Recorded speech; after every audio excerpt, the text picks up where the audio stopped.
O Pod Rondônia de hoje está recebendo o engenheiro agrônomo Mani Rocha. Ele, mais do que ninguém, conhece muito essa questão aí dos financiamentos, né? Pronaf, Plano Safra. E nós o convidamos, ele está aqui conosco, para a gente falar justamente sobre esses financiamentos, essas linhas de financiamentos. Nós estamos aí há poucos dias da Rondônia Rural Show Internacional, e aí é claro que tudo isso se aflora, comentado, essa busca por financiamentos e dos planos, principalmente o Plano Safra. E é claro que a gente vai falar sobre isso, sobre essas regras, se mudou alguma coisa, se está mais fácil buscar esses financiamentos ou não. E para isso a gente está recebendo Mani Rocha. Um prazer tê-lo aqui conosco.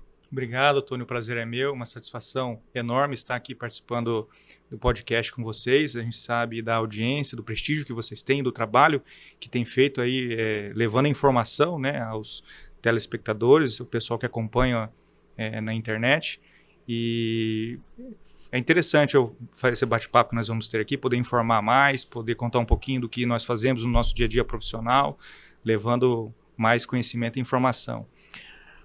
Mani, para a gente conversar, antes de mais nada, você é engenheiro agrônomo, né? Engenheiro agrônomo. Graduado na Universidade Federal de Rondônia. Até se falar o ano que formou, o pessoal já começa a fazer a conta da idade, né? Formei em finalzinho de 2009, dezembro, na Unir, aqui no campus de Rolim de Moura, né?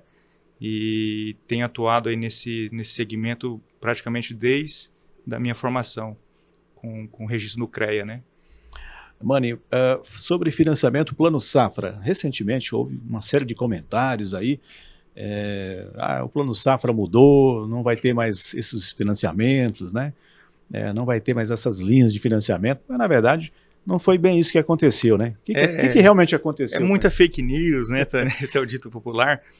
O Plano Safra, ele inicia, o Plano Safra que nós estamos agora vivendo é o Plano Safra 2024-2025. Ele iniciou-se em 1º de julho de 2024 e finda agora dia 30 de junho de 2025. Ele sempre começa no ano como se fosse o ano anterior. Né? Exatamente, isso é o Plano Safra. E quando inicia o Plano Safra já tem todas as regras de taxa de juro, limite de enquadramento por faturamento bruto para cada produtor rural se enquadrar em determinadas linhas de crédito, tem um montante financeiro que o governo vai disponibilizar, e essa conversa que teve no início do ano, que não tinha recurso, que eu não ia conseguir terminar o ano safra, né? E o governo veio, o Ministério da Economia, o ministro da Economia veio, junto com o ministro da Agricultura, e informaram que, na verdade, o que estava precisando ser votado era o orçamento do ano de 2025, e aí ia ter o orçamento para poder rodar novamente dentro de um cronograma do ano de 2025. Né? Então, foi feito um aporte, eu acho que de 4 bilhões, alguma coisa, para poder fazer um ajuste orçamentário, mas o Plano Safra segue normal, os bancos seguem liberando recurso, tanto para o pequeno, médio ou grande produtor rural, então está acontecendo normal. O agro não pode parar, né, Tony? É verdade. E quais são hoje as linhas de financiamento? É só para pequeno, só para médio, só para grande ou é para todos? Não, quando nós falamos de Plano Safra, nós falamos de uma maneira global. Dentro do Plano Safra aí tem umas categorias, que o Pronaf é para o pequeno agricultor familiar, né, como o próprio nome já diz. Aí temos o médio produtor, que é acima de R$500 mil de faturamento bruto anual, até 2 milhões, quase 3 milhões de reais. E depois, acima disso, são os grandes. Então, de acordo com o faturamento que o produtor gera de receita no ano, ele se enquadra dentro dessas categorias que eu lhe falei. Na nossa região, Rolim de Moura especificamente, é uma região onde nós temos bastante pequenos produtores rurais, né? Então, nós atuamos muito forte com o Pronaf aqui na nossa região. Pequenas propriedades de 21 alqueire, cafeicultura, né? Produtores de leite, pequenos criadores de gado, onde produzem bezerro, né? Criam a matriz e produzem o bezerro, né? Trabalham com cria. Então, esse é o público que nós atendemos aqui mais na nossa região. O que o pequeno produtor, falando inicialmente dos pequenos, né? Pequenos proprietários, pequenos produtores, o que eles buscam? Que tipo de financiamento eles buscam? Hoje o pequeno produtor, a atividade rural ela está muito tecnificada, Tony. Não tem mais como a gente falar de seja do pequeno, médio ou grande, se não tiver com equipamento, com implemento, com análise de solo, com qualidade genética, seja da atividade pecuária, seja da agricultura, né? Hoje, que nem o carro-chefe na nossa região, a gente tem entendido muito café que está em voga, está vivendo um bom momento, com valores expressivos na safra, né? Batendo recorde de cotação na safra, então, e é uma realidade. Então, o produtor hoje tem procurado ampliar a sua lavoura, aquisição das mudas, aquisição de sistema de irrigação, aquisição de sistema... Tudo isso é financiado. Aquisição de sistema fotovoltaico, energia solar, aquisição desde os adubos, né, os insumos que vão ser utilizados ali, herbicidas, fungicidas, inseticidas, para poder dar manutenção na lavoura, até a própria mão de obra para colheita é financiado dentro do Pronaf. Então, você percebe que é um espectro grande de opções que o produtor tem para poder financiar nesse programa, dentro do Plano Safra. Isso você citou, por exemplo, a questão do café, que é muito forte na nossa região. Mas nós temos também, como você citou, a questão do a pecuária. Pecuária, né? Isso. A pecuária não é diferente, é que os recursos são divididos em duas categorias, só para quem está nos ouvindo, nos assistindo entender. Custeio, que seria aquele investimento para aquisição de insumos, para custear a sua produção. Se for gado, é aquisição de ração, sal mineral. Se for café, aquisição de adubo, herbicida. São coisas que vão utilizar no dia a dia da manutenção da atividade que está sendo exercida. E investimento é o quê? São aqueles benefícios de longo prazo. Por exemplo, no gado, construção de um curral, é algo que você não vai ter uma remuneração ali, mas é um valor certo expressivo, né? Então tem que ter a capacidade de pagamento é maior, porque o valor do financiamento normalmente é maior, então ele vai ter ali 2 anos de carência, com prazo total de 8 anos, então é mais diluído, diferente do custeio, você pega esse ano e já paga no ano seguinte, né? Então tem essas duas diferenças. Que nem eu falei, pode ser financiado construção de cerca, curral, cocheira, aquisição de matrizes, né? Aquisição de bezerros. Dependendo da categoria, no café pode ser adquirir trator, implementos, colheitadeira, enfim, recolhedora de café, que o pessoal financia muito agora. E os grandes proprietários hoje? A gente tem observado, por exemplo, na região de Alto Alegre, né? Alta Floresta, Alto Alegre ali, tem uma... Brasilândia, quando a gente fala de café, grandes produtores, nós estamos falando ali de Brasilândia, Alto Alegre, próprio Alta Floresta tem grandes produtores de café, já com áreas acima de 20 alqueires. Tem soja agora na região de Alto Alegre também. Soja é uma realidade também. Esses grandes produtores também estão assistidos, né? Trabalham com volumes maiores. A parte técnica dependem menos da iniciativa pública no sentido de parte técnica, com trabalho de Emater, enfim, do governo do estado, propriamente dito, do secretário de Agricultura, mas também tomam crédito normal, tomam bastante crédito, só que é a escala diferente. Em vez de comprar um trator, ele tem que comprar 5, 6, 7 tratores. Às vezes, coletadores são valores acima de milhões, né? E os prazos, de acordo com o valor, ele vai... Os prazos são... dilatando? Não, os prazos, por exemplo, a aquisição de máquinas e implementos, 10 anos com 2 anos de carência. Não importa se ele regra geral para grande ou pequeno. Porque dentro desse prazo, de acordo com a capacidade de geração de receita, ele vai conseguir atender, né, honrar o compromisso dele com a prestação do banco. Na questão desses prazos aí, como é que está, você que acompanha mais diretamente, os pequenos, médios ou grandes, como é que está essa questão por exemplo, o cidadão fez lá o financiamento. Sim. 8 anos, né? 8, 10 anos, né? Depende Depende, né? Depende. Aí ele tem o prazo de carência, ele só pode fazer um novo financiamento quando ele encerrar, ou dependendo da situação, ele pode ter outros financiamentos. Vou te dar um exemplo. Ele tem uma lavoura de café, ele quer comprar um trator, certo? Ele quer comprar um trator, vai ter o prazo ali de 10 anos com a carência que nós falamos. Se a lavoura dele cresceu, se surgiu um fato novo que demanda, e a gente tecnicamente, dentro da viabilidade econômica, sentir que realmente ele precisa de mais um implemento, um equipamento, e mesmo que ele já tenha contraído aquele endividamento, ele pode estar fazendo um outro financiamento, né, para adquirir mais uma máquina ou mais um trator, se assim for necessário dentro da atividade e comportar dentro da capacidade de pagamento. Então, depende muito da análise técnica ali de cada atividade, cada produtor, para a gente saber se vai enquadrar. E aí que entra o meu papel, né, como técnico, fazer esse dimensionamento da atividade dele e da capacidade de pagamento. Daí tem fluxo de caixa, tem umas coisas mais técnicas ali, para a gente saber se comporta ou não uma parcela a mais dentro do orçamento dele. Nesses últimos anos, tem havido alguma mudança, algumas regras? Foram alteradas algumas regras? Há mais facilidade ou não para o produtor? Hoje, vamos dizer assim, as burocracias não diminuem, só aumentam, né? Nós sabemos que a questão ambiental está muito em voga, então o governo está sendo bem criterioso com relação às exigências ambientais, com relação ao cadastro ambiental rural, a questão de áreas embargadas, a questão de áreas com PRODES. Então, assim, primeiro... Esses que você citou aí são critérios que não... São critérios impeditivos. Embargos... Você não consegue acessar o crédito. Se houver na sua propriedade rural algum embargo, né, seja da SEDAM, seja do IBAMA, é uma restrição ao acesso ao crédito. O PRODES para quem não está familiarizado, o PRODES é um satélite do INPE que monitora a nossa região amazônica, e aonde ele passa, que verifica desmatamento, ele coloca uma mancha, um polígono, lá, um desenho em cima da área daquela pessoa, e mesmo que ela não tenha sofrido auto de infração pelo IBAMA ou pela SEDAM, quando fizer a análise do CAR, vai constar que ali é uma possível área, possível porque ainda não tem auto de infração. Ele não foi notificado. Não foi notificado nem nada, mas os bancos, enfim, já estão monitorando isso de perto e acaba virando impeditivo também para acessar o crédito.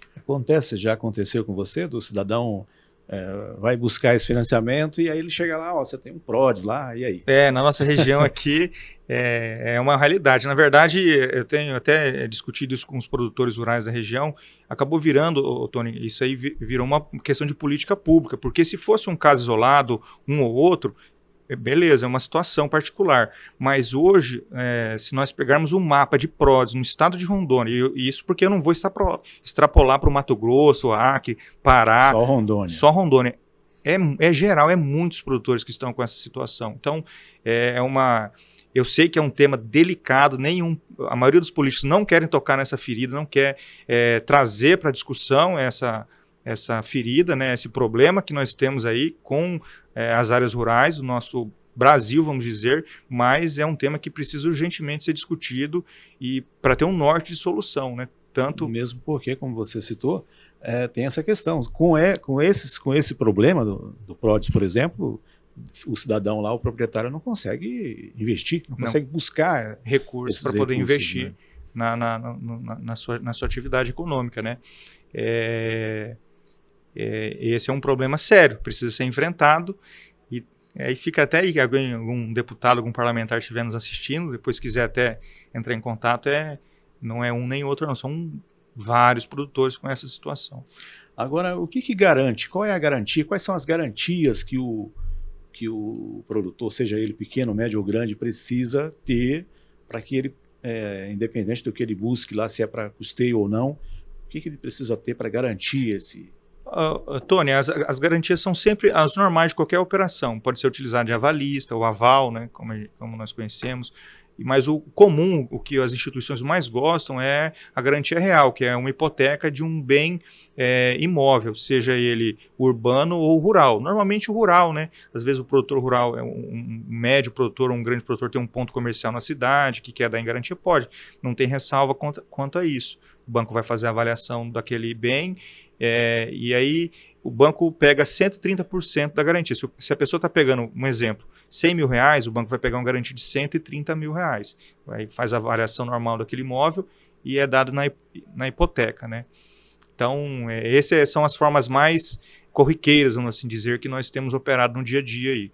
O avalista ou também faz penhor dos animais, faz penhor da safra, né, de acordo com o que o produtor tem disponível ali para poder viabilizar a proposta. Mas os mais comuns é o avalista e a hipoteca. Hoje, você já falou, por exemplo, nessa questão aí mas assim, eu queria te perguntar sobre endividamento, né? Uhum. A gente tem uma ideia, você que trabalha mais diretamente, hoje se fala muito, a questão econômica do Brasil não está muito fácil, as coisas estão difíceis e tal. Nessa linha, para quem trabalha, para quem busca esses financiamentos, para quem já buscou, para quem tem lá o financiamento em andamento, hoje nós podemos dizer que O Brasil realmente está difícil mesmo, está complicado para quem busca esse financiamento.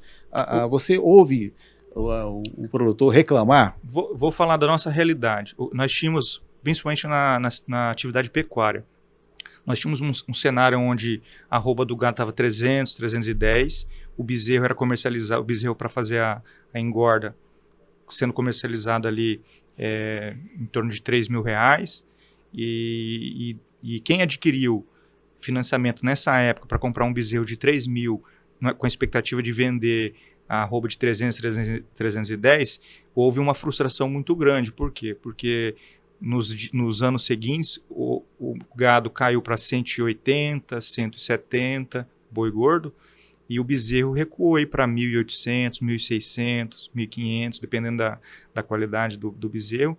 E então você teve uma frustração muito grande. E aí você tem uma capacidade de pagamento que você tinha uma projeção de 300 e vem para 160, quase a metade, né?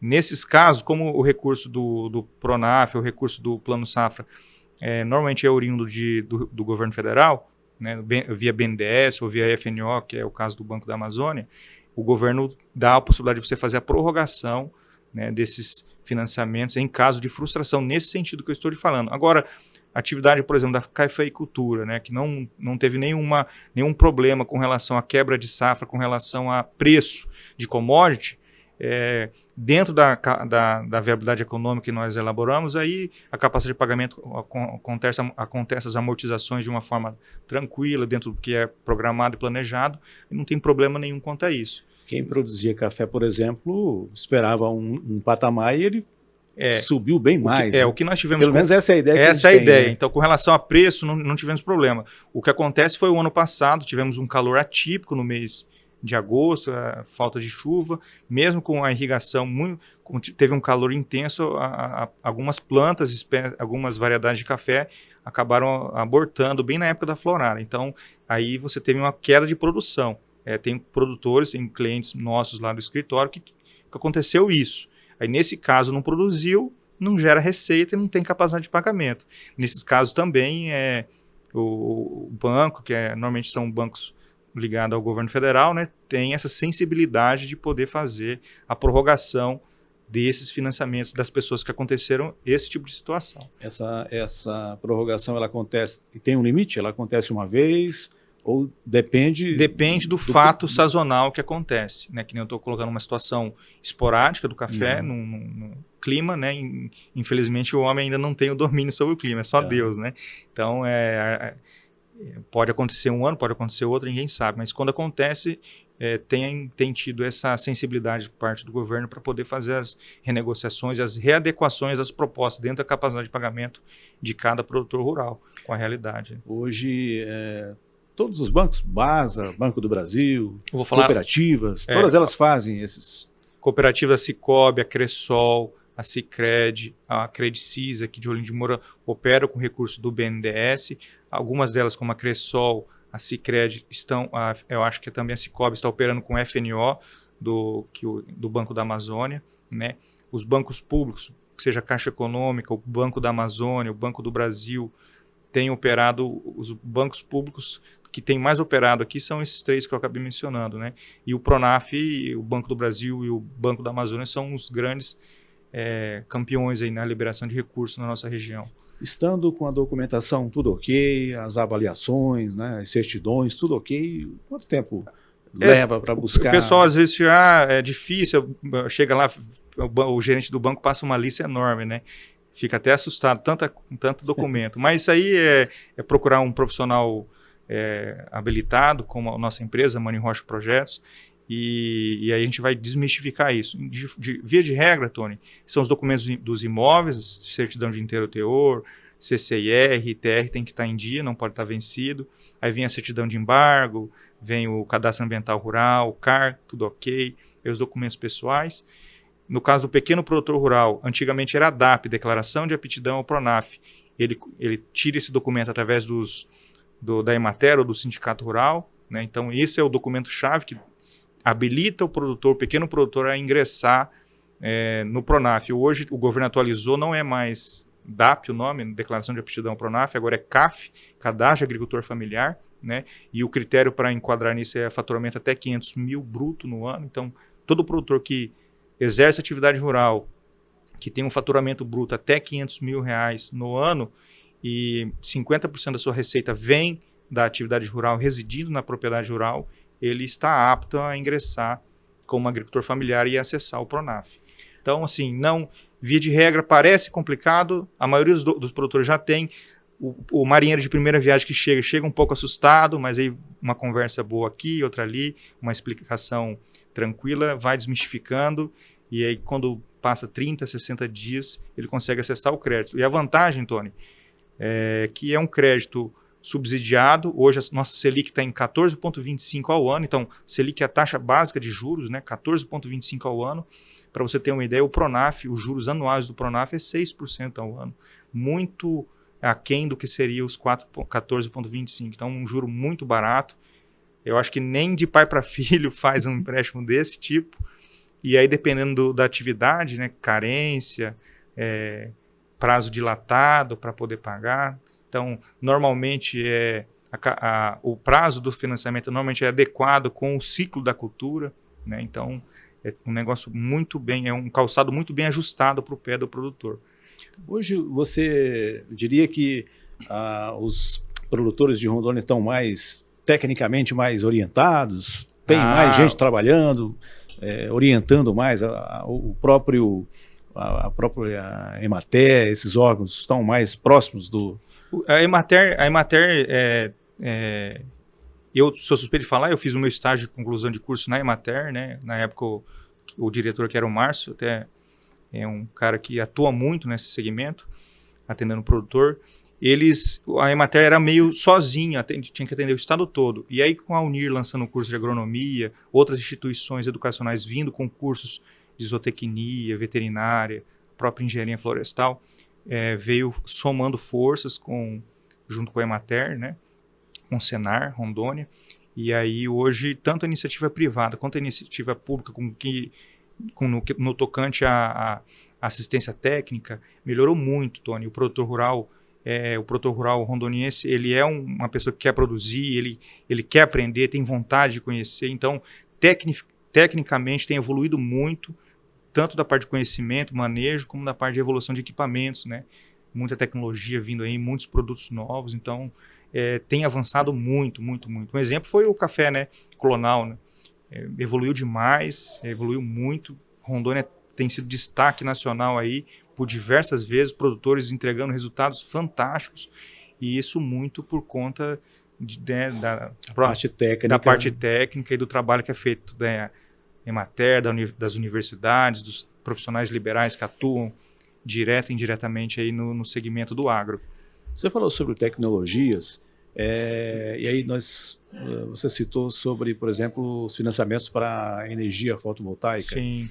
Eu ia te pergunto sobre se esses financiamentos, os bancos, as linhas de financiamentos têm trabalhado essa questão de mais tecnologia, de investir mais em mais tecnologias? Tem. Vamos falar da energia fotovoltaica, né? O prazo da energia é até 12 anos, dependendo o prazo maior, a taxa de juros menor, 5%. Então, é mais baixo ainda? É mais atrativo, porque o governo quer incentivar, né? O governo quer fomentar isso daí. E acaba gerando economia para o produtor, porque normalmente a parcela do financiamento, às vezes é até menor do que a parcela da conta de energia que ele está pagando, e ele está deixando de... está investindo numa energia renovável, algo que vai agredir menos o meio ambiente aí. E tenho diversos clientes que nós temos atendido e para financiar energia renovável. Biodigestor também. Na nossa região tá ainda bem incipiente, mas é passível de financiamento também. Então, aproveitar aqui os dejetos, né, seja da suinocultura, que ainda não tem tanto, que tem alguns, seja do confinamento, os dejetos, para poder fazer biodigestor, gerar o gás e gerar energia. E depois também o subproduto da biodigestão, que é o adubo orgânico. Então, você acaba aproveitando quase tudo da atividade. É muito bacana. E o importante é, além de aproveitar, você ter a oportunidade de ser financiado, né? Também, o governo, através do financiamento, é a oportunidade que você tem de viabilizar e concretizar, materializar esse projeto, esse empreendimento, né?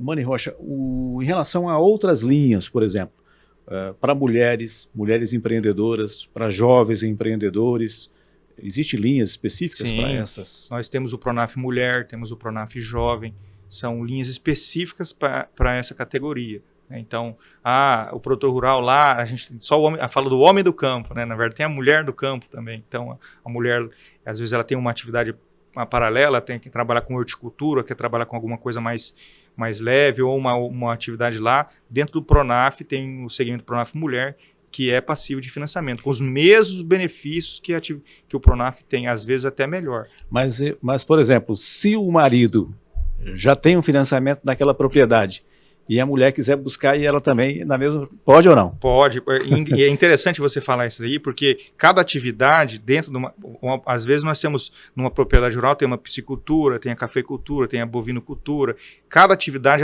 ela é um fator gerador de receita. Então, cada atividade tem o seu universo independente. Ela é uma fonte geradora de receita independente das demais atividades. Então, o homem está lá criando o gado dele, está lá cuidando do café dele e a mulher tem uma outra atividade com uma outra receita, que é uma outra capacidade de pagamento, universo totalmente independente. Então, ela tendo capacidade de pagamento, a atividade que ela está exercendo ali como mulher, na atividade rural, e havendo margem de garantia ou avalista para poder ela acessar o crédito, ela vai acessar o crédito, independente do seu marido ter acessado, já ter tomado o crédito, né? E então, o jovem, no mesmo sentido que a mulher, né, é o jovem. Eu acho que o intuito do governo foi querer fixar mais o jovem no campo, fixar mais a família, a unidade familiar ali. A gente sabe que tem um êxodo rural muito grande, né? Muitos jovens abandonando as atividades, muito por conta a vida no campo, ela tem aquele estigma de ser uma vida muito sofrida, o solzão quente, né? Enfim, atividades muito pesadas. Hoje tem mudado muito essa realidade, pulverização de drone, né? Enfim, uma série de enxada rotativa, trator pequeno que anda na linha do café, então tem facilitado muito a vida do homem do campo. E aí o Pronaf Jovem e o Pronaf Mulher, eu entendo como uma política pública para manter a família ali unida no campo, que é onde vai gerar renda para a família. Né? Na tua experiência, Mani, quais seriam, se é que existe, né? Porque a gente vê muitas facilidades, né? Formas de buscar financiamentos, mas existe algum gargalo ainda que você considera, ou do ponto de vista do produtor, ou do ponto de vista do técnico, ou do ponto de vista das instituições? É uma pergunta muito interessante, Tony. O produtor rural hoje, no meu ponto de vista, ele está muito bem assistido.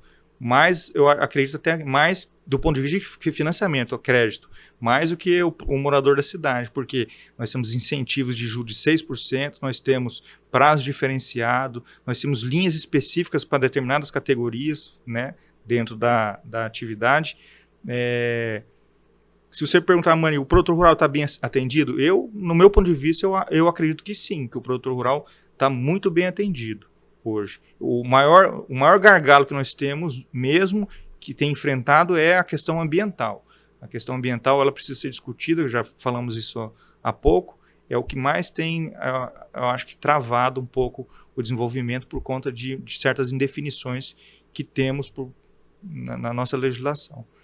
Agora nós vamos ter esse ano a COP. Você acha que esse assunto pode, de alguma forma, vir à tona no sentido de que a Amazônia é legal na nossa região, os estados da região amazônica podem tocar nesse assunto, porque a gente precisa crescer, evoluir, mas, como você citou, esse é o problema, os problemas ambientais eles existem e, de certa forma, travam muito, né, a questão econômica. Esse assunto pode vir à tona aí no sentido de buscar soluções? Eu percebo que não está tendo muito interesse do poder público com relação à discussão dos embates ambientais.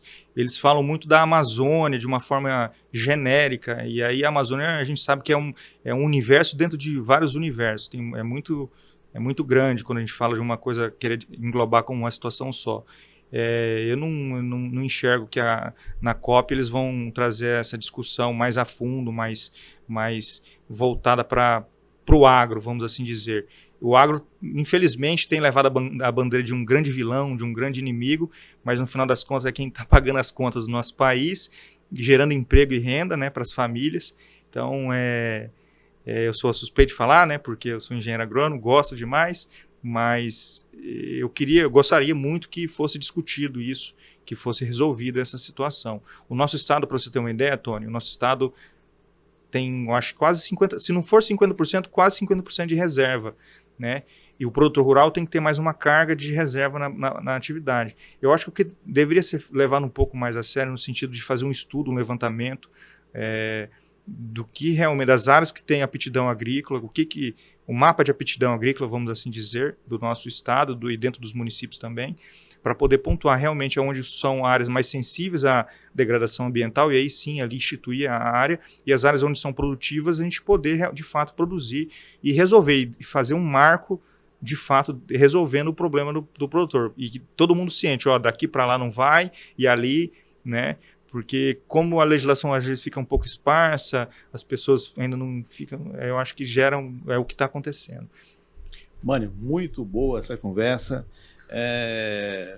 Eu acho que esclareceu bastante para muitos produtores e é claro que a gente ainda precisa falar mais, né, porque a gente observa o estado com potencial de crescimento, embora nós falamos aí da questão das travas das legislações, questão ambiental, mas é um estado e é uma área que ainda tem, né, um potencial gigantesco, né, de crescimento. O estado de Rondônia... O estado de Rondônia é um estado abençoado porque tem um clima bem definido, diferente, para a gente observar, né, os produtores de café ali de Espírito Santo, Minas, tem problema com geada, problema com déficit hídrico, e aqui o nosso estado, solo de qualidade, solo produtivo, clima bem definido, seca que é seca, chuva é chuva, muito recurso hídrico, muitos rios com abundância de água para poder fazer irrigação. E agora com tecnologia chegando, os portos se estruturando para poder fazer escoação da produção. O nosso estado tem tudo para continuar crescendo mais que os outros estados aí e continuar sendo destaque no cenário nacional. É bom, como você mencionou, a soja, mesmo os sojicultores, a fronteira da soja, que era ali o Mato Grosso, parece que ela já foi estendida para Rondônia. Grandes nomes do cenário da soja, como Grupo Mage, já tem adquirido propriedades rurais em Rondônia e já começaram as suas instalações, já começaram a produzir aqui no nosso estado. Então, isso é uma realidade que veio para ficar. Mas grandes produtores geram desemprego? Muito pelo contrário, nós temos aqui uma particular, Rolim de Mourão, um município que é pujante, justamente porque tem pequenos produtores, a renda é distribuída, cada um tem a sua fonte de renda, gasta no comércio, o dinheiro circula. O grande vai plantar em áreas que são grandes, com características diferentes. Então, eu acho que tem espaço para todo mundo vai produzir, todo mundo vai conseguir o seu sustento aí, o estado ganha, os municípios ganham, e a gente vai progredindo, andando para frente. Tá certo. Obrigado pela nossa conversa de hoje aqui. Eu agradeço o convite, espero em outras oportunidades estar aqui de novo, abordando outros temas. É sempre bom estar discutindo, dialogando, fazendo reflexões sobre o que nós fazemos no dia a dia e sobre o que nós estamos buscando lá. Obrigado, viu, Tony? Nós conversamos, o Pod Rondônia conversou com o engenheiro agrônomo Mani Rocha. Hoje nós falamos sobre financiamento e linhas de crédito.